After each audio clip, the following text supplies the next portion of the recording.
Parce qu'on Mmh. on doit faire les choses de façon un peu différente, originale, Faut être singulier. singulier, exactement, c'est le mot. Singularité.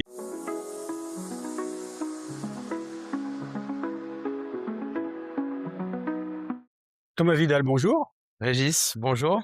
Bienvenue dans Studio CCI. On est ravis de recevoir, quelqu'un qui reçoit, en fait, dans le métier Oui, et de pour une fois que c'est pas moi qui suis dans ce rôle-là, ça me fait plaisir. est-ce que vous pouvez peut-être commencer par nous parler de votre parcours qui, je crois, est assez, atypique dans votre métier? Oui, bah, écoutez, avec plaisir. Bah, oui, atypique au sens où, donc voilà, je suis directeur d'hôtel, donc là, en ce moment, de Landaz Tokyo Toranomon Hills, groupe Hyatt, donc un des hôtels du groupe à Tokyo.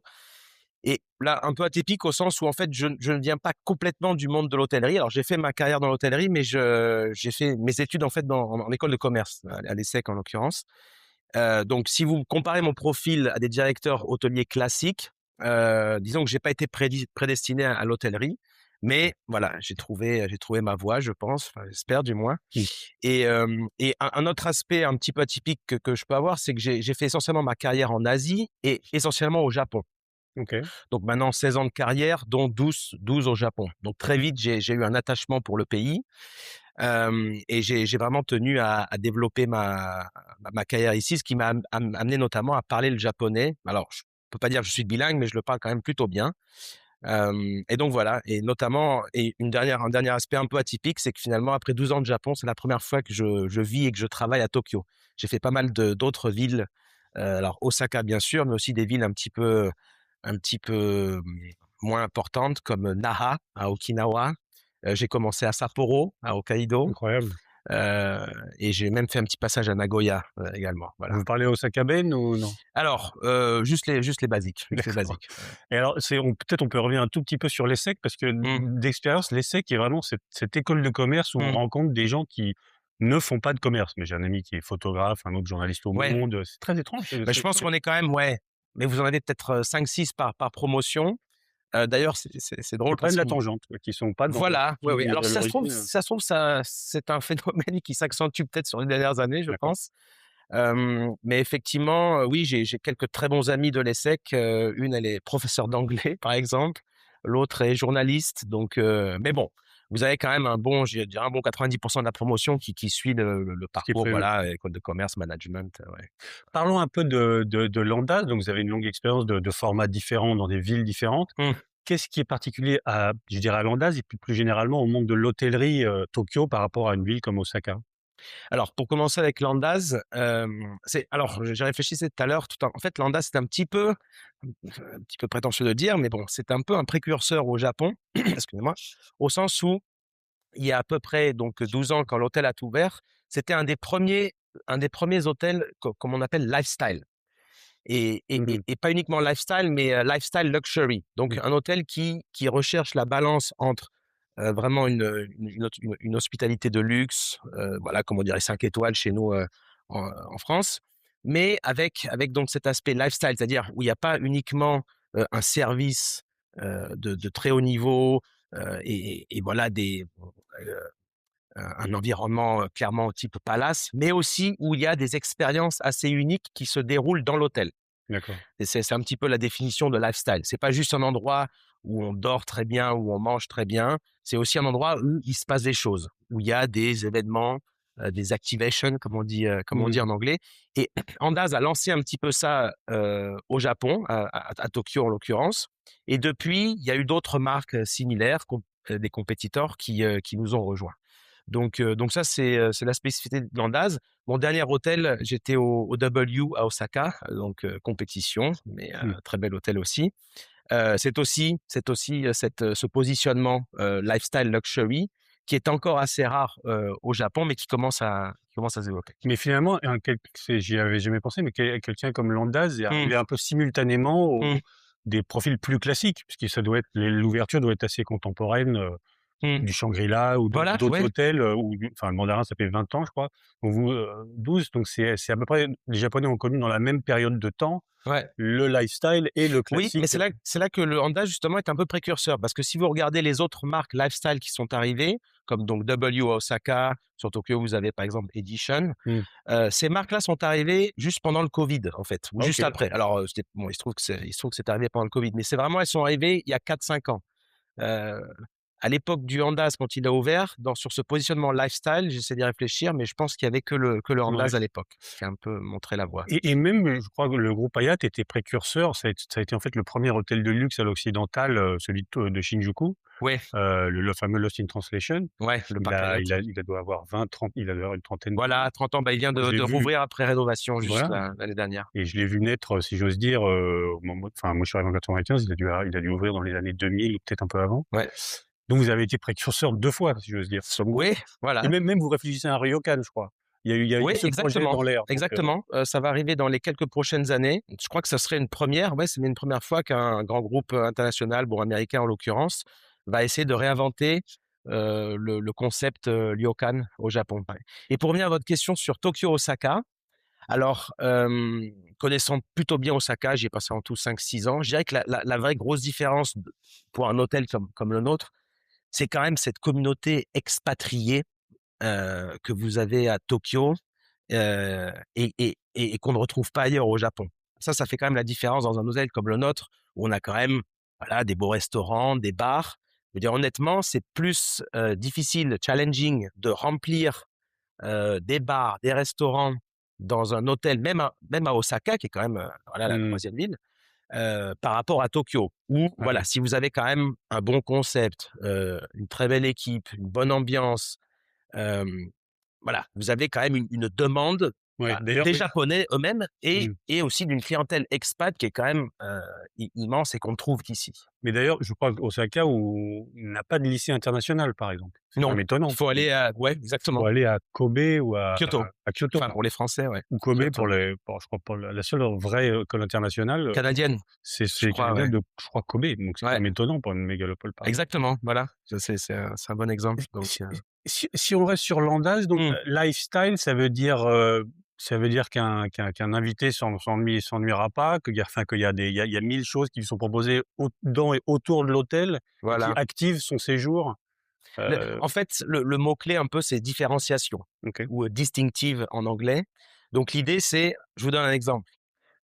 Tous les hôtels, notamment de luxe, à Noël, on va avoir un beau sapin de Noël dans le lobby. Bon, vous êtes dans un hôtel luxe classique, ça va être un superbe sapin dans les règles de l'art, voilà.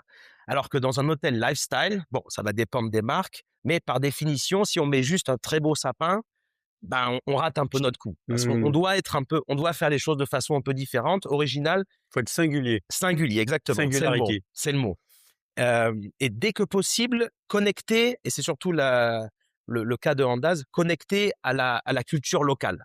Donc, par exemple, dans un Andaz, quand vient Noël, l'idée, ce serait par exemple de faire un sapin de Noël un petit peu original, designé ensemble avec un artiste local, reconnu, OK. japonais, qui va apporter sa touche, qui va apporter une certaine modernité ou une originalité, un côté peut-être un peu artistique, un peu unique, voilà. Et Donc vous aviez par exemple, ce fleuriste, je crois, c'est Nicolas Bergman qui est souvent chez vous, qui fait des événements, enfin vous avez non, je crois que enfin, en tout cas peut-être qui a par fait le des passé, mais dans le passé.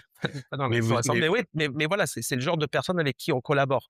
Et d'ailleurs, les collaborations sont très importantes dans un hôtel comme lifestyle comme le nôtre. C'est-à-dire que on a bien sûr des très bons chefs, sommeliers, mais on a besoin d'avoir aussi d'autres types d'expertise. Donc, par exemple, un fleuriste ou un artiste ou bien sûr des musiciens, mais mmh, et c'est limite infini le nombre de collaborations qu'on peut faire pour activer l'hôtel, pour le rendre vivant, pour le rendre unique. Je vous donne un autre exemple. Par exemple, imaginons que voilà, il y a une marque locale japonaise qui lance une nouvelle paire de sneakers, mais vraiment de qualité, très bien faite, avec un design unique. Et ben nous, on va vouloir collaborer avec cette marque, par exemple, et la laisser s'exprimer dans le lobby de l'hôtel et laisser faire un petit pop-up store, par exemple, ou une petite exhibition, un petit ou et puis le bar est très beau, enfin dès l'ascenseur, alors voilà, l'atterrissage de l'ascenseur, l'entrée est très belle, merci. le bar est fait par, Simple Curiosity, si je me trompe, Ouais, Data ah non, bah non, non, Time, le le design est design est clé. exceptionnel. Et alors effectivement, tout ce qui est ce qu'on appelle food and beverage, donc les restaurants, les bars,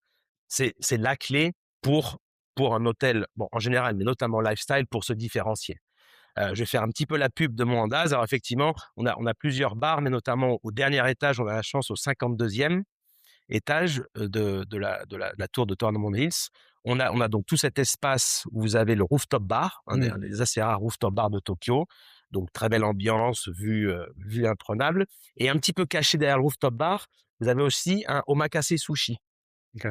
qui est sans doute, il faudrait que je vérifie depuis le temps, mais qui est sans doute le sushi counter ou le restaurant de sushi le plus élevé du Japon. Parce qu'encore une OK. fois, il est au 52e étage. Mmh. Donc, d'avoir une genre de destination comme ça, assez unique, ça, c'est vraiment un aspect clé du lifestyle. Et une fois que vous avez ça, il faut aussi l'activer.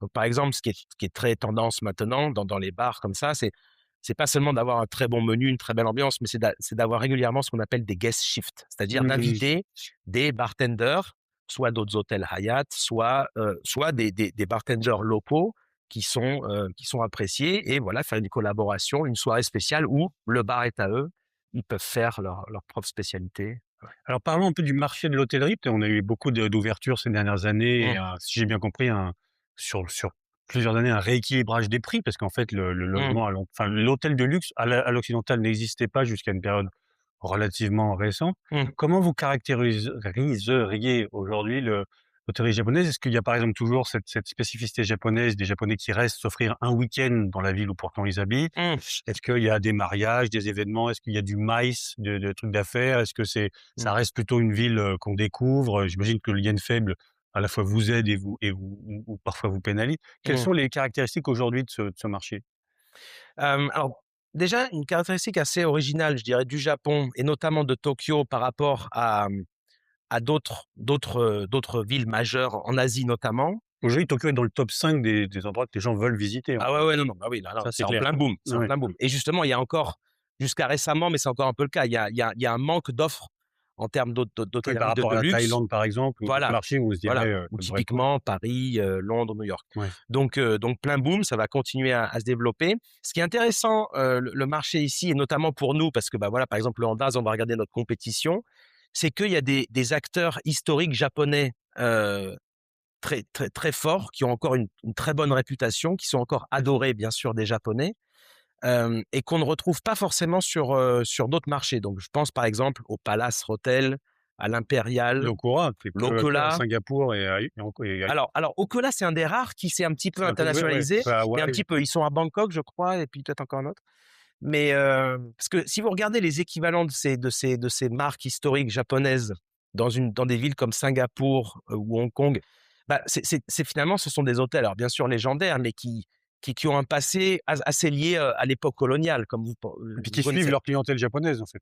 Alors voilà, alors que ici, ça vient vraiment. Donc, quand je disais à l'époque coloniale, je pensais par exemple aux Raffles à Singapour, ou le premier Peninsula à Hong Kong. L'origine de ces hôtels vient de là. Ah oui. Alors que le Palace, l'Impérial, il y a aussi le New Otani, c'est des hôtels complètement japonais, nés au Japon, avec donc cette fameuse omotenashi.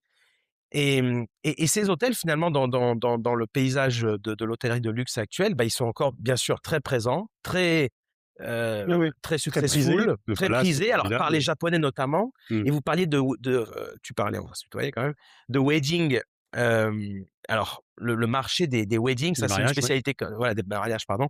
C'est une des spécialités du Japon, de se marier à l'hôtel. Ça D'accord. reste quand même quelque chose, même si la tendance est un peu en train de changer avec les nouvelles générations, mais ça reste quand même.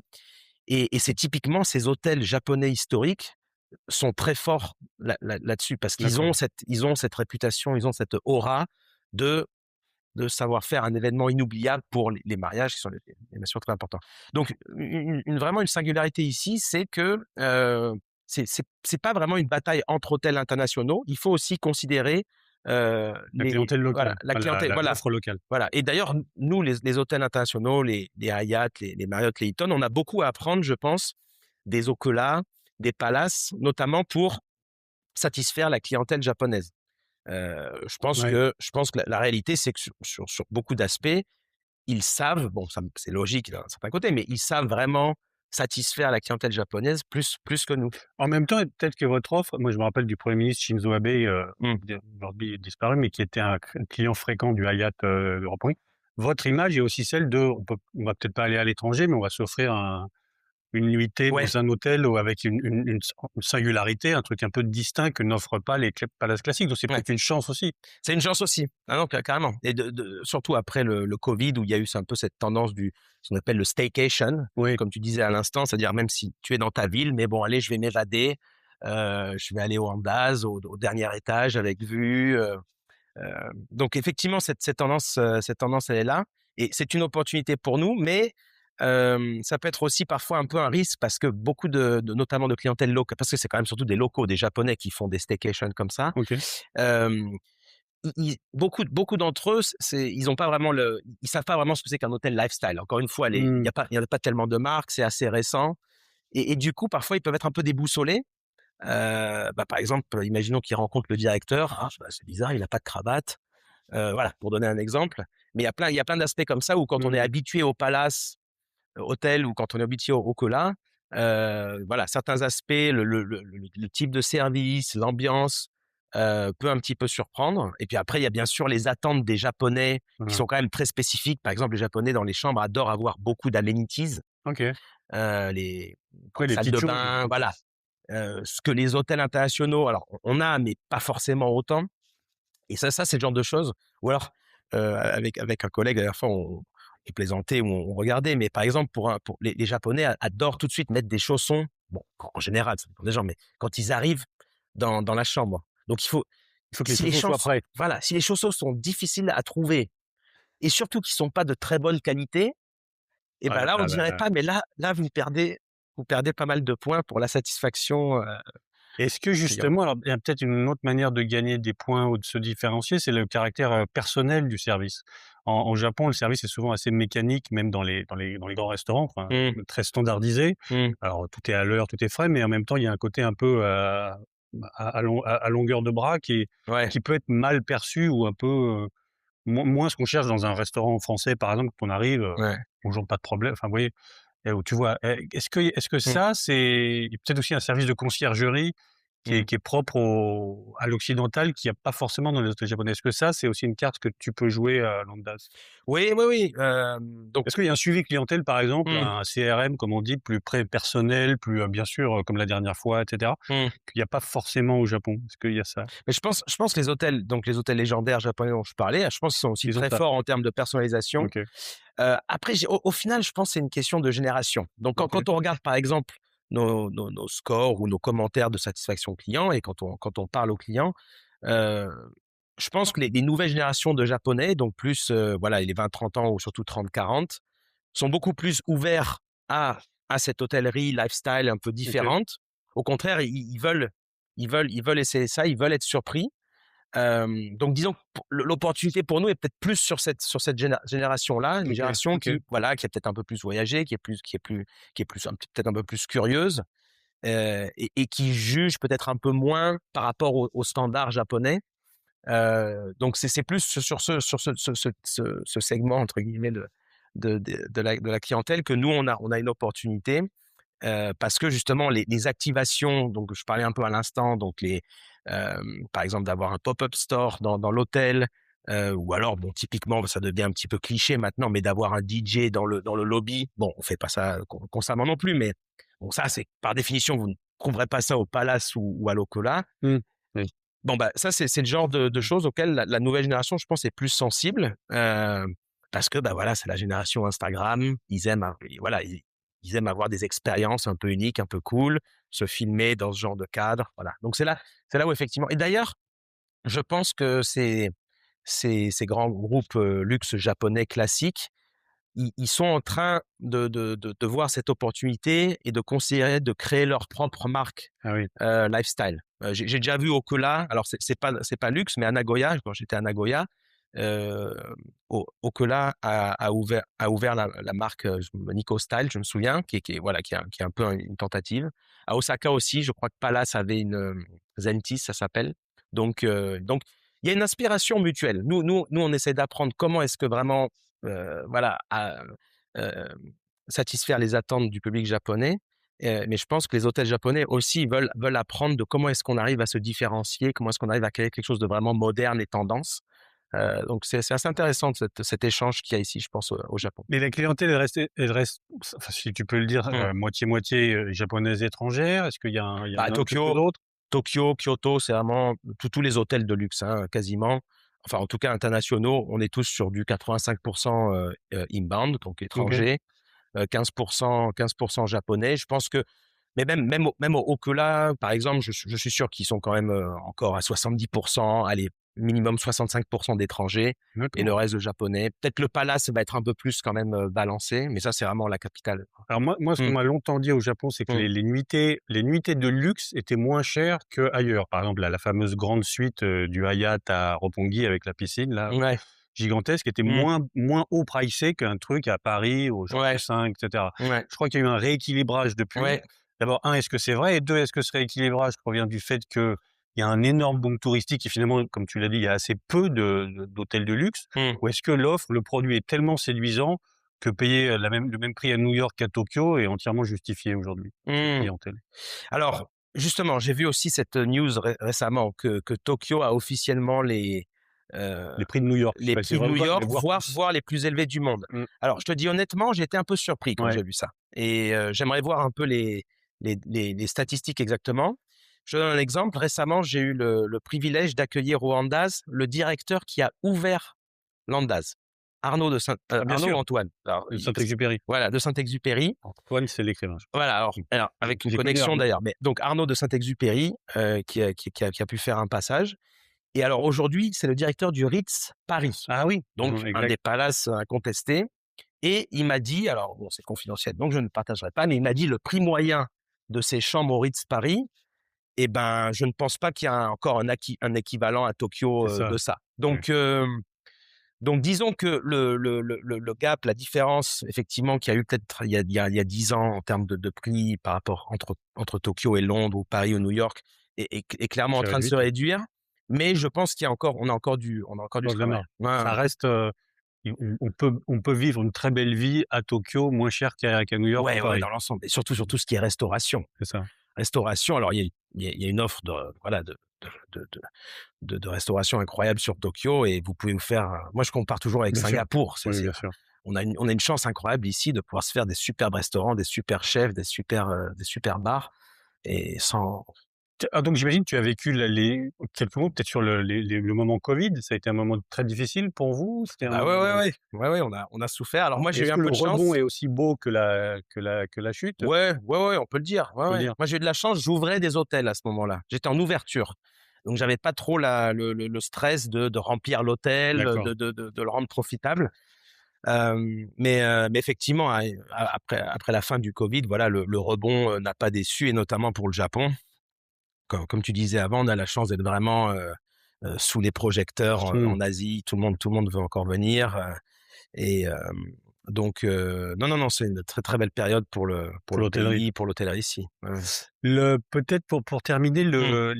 tu as une expérience assez diverse et de produits divers, si je veux Mmh, dire. mmh.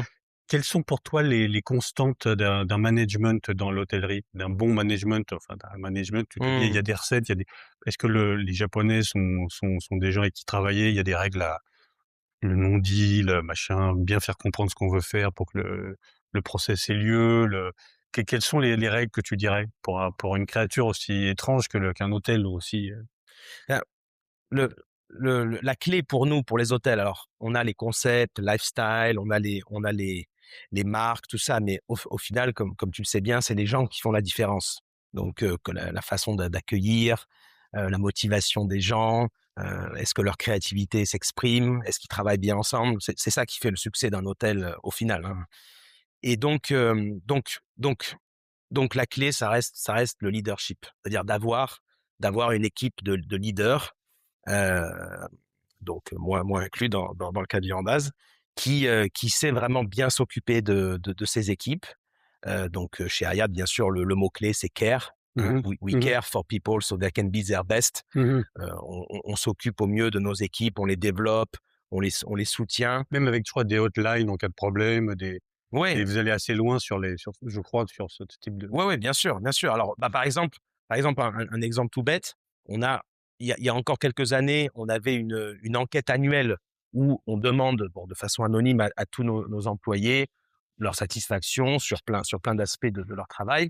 Là, maintenant, depuis 2-3 ans, on fait ça tous les 3 mois. OK. Tous les 3 mois. Alors, en façon un petit peu réduite, mais pour vraiment avoir un Un pulse feedback. régulier.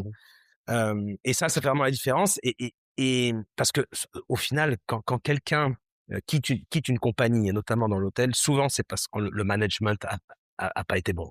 C'est que OK. le management ne s'est pas bien occupé de cette personne, ne l'a pas écouté, ne lui a pas donné de perspective de développement ou de Mmh. carrière. Donc ça, c'est vraiment, voilà, la constante, c'est d'avoir des bons leaders, des bons principes de leadership, En plus, tu gères, j'imagine, une équipe, enfin, biculturelle ou très diverses. Ouais, multiculturelle, ouais, très ouais. diverse. Ouais, ouais. Et ça, ce serait, enfin, peut-être tu as connu que ça au Japon, mais Mmh. ça serait différent à New York ou à Paris? Bah, Dans la je sais pas, dans la gestion au quotidien, dans la prise en compte non, des je pense que c'est à peu près pareil?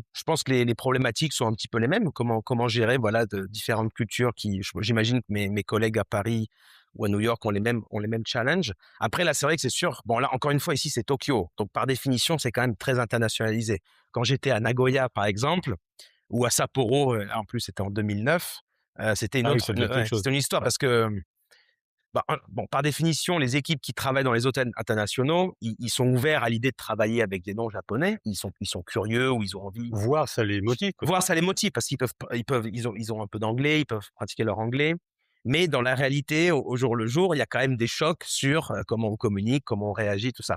Mais bon, moi, de toute façon, c'est une des raisons majeures pour lesquelles j'ai fait de l'hôtellerie. C'est parce que j'aime un peu ce challenge de travailler en équipe, avec des profils très variés. Bien C'est pas sûr. uniquement culturel, c'est Mmh. aussi, ouais, vous avez un chef et un responsable vente. Voilà, c'est des personnalités complètement différentes. Et il y a pas que des moments agréables, bien sûr, il y a des moments de conflit, tout ça, mais réussir à gérer ça et à se À remettre faire tous que ça ensemble en marche. ligne, à se soutenir. Quand on y arrive, c'est quand même une Quand même belle sympa. satisfaction. Et quand il y a les résultats au final, voilà. C'est, Bon. Bah, merci beaucoup Thomas, bah, avec puis plaisir. C'est à dommage, bientôt. c'était un peu court. J'aurais bien passé Bon, vous une reviendrez, petite heure tu de plus. reviendras. À bientôt à Merci Landaz. Régis, On le merci à fera à l'équipe de Landaz la peut-être un chambre. jour. Avec plaisir. Merci. Merci beaucoup.